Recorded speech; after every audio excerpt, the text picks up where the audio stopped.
Why do we go to the movies? The answers to this question have evolved over the years.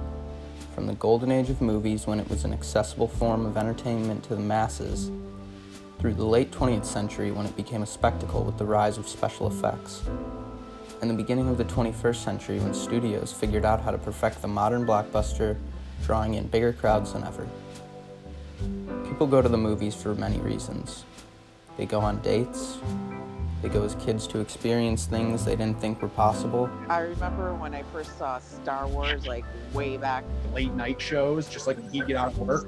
So I have a couple memories of those, of 11:30 show at the Quarry. But I just remember, and again, this is 76 or something. So the effects were just different than anything I had seen. And my dad would take me and he would immediately fall asleep in 2 minutes. The crawl wouldn't even start and he's conked out, snoring. And some just go because they love movies and the escape of seeing one in a theater. Even now, in the age of streaming, people still find reasons to get in line at the ticket booth for the newest releases, or at least pay on their phones. Just because for me, I've almost ritualized it to a point. I've been doing this Oscar showcase where you go 2 Saturdays in a row. Where, especially when I was working, I'd work my ass off throughout the week and be dead tired coming home. And then Saturday night, I'd be great. Saturday night, movie time. And that's been just really great to see them as they're meant to be seen as a movie as opposed to just watching it on TV. There is a movie theater in my town, LaGrange, Illinois, called the LaGrange Theater. It is an independent movie theater that has been providing people in my town with a way to experience the magic of movies since the early 20th century. Still, you get that experience of being in the theater and seeing that movie and not having to pay 3 times as much to see it. It's a place that's within walking distance. I have plenty of memories of middle school and early high school before any of us were able to drive and all that. Taking a walk to downtown LaGrange, hitting the movie theater. The LaGrange Theater's website has a page devoted to its history, briefly documenting its evolution from a live theater in 1925 all the way to its repurchase and renovation in 2004. Due to the recent coronavirus pandemic, the LaGrange Theater has had to close for the time being, meaning months with no revenue. They have hopes of reopening, but as I had heard about the declining ticket sales for years, and movie theaters big and small closing down for good, I had less. With the coronavirus, theaters obviously can't show movies, but some studios still want their movies rolled out as planned. To do this, they shifted to VOD, or video on demand, to allow people around the world to rent or buy new movies at their homes on the day of release, skipping the already shrinking traditional theatrical windows and providing a new alternative to movie theaters. This led me to do a bit of research on the movie industry and specifically movie theaters themselves. I found a lot of differing opinions, people who were saying movie theaters were bound to die and relatively soon, as well as people who had loads of optimism for the future of movie theaters.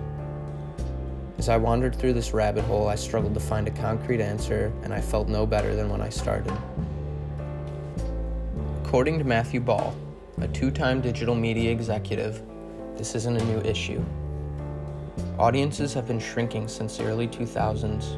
Big studios have released less movies theatrically, and even though movies like Avengers Endgame are setting box office records, more films are failing at the box office than ever before.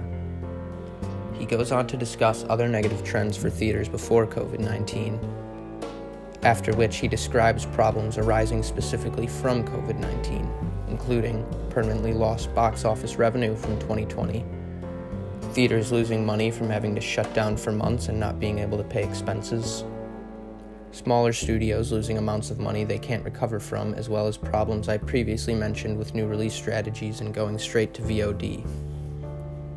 Problems loom after the pandemic as well.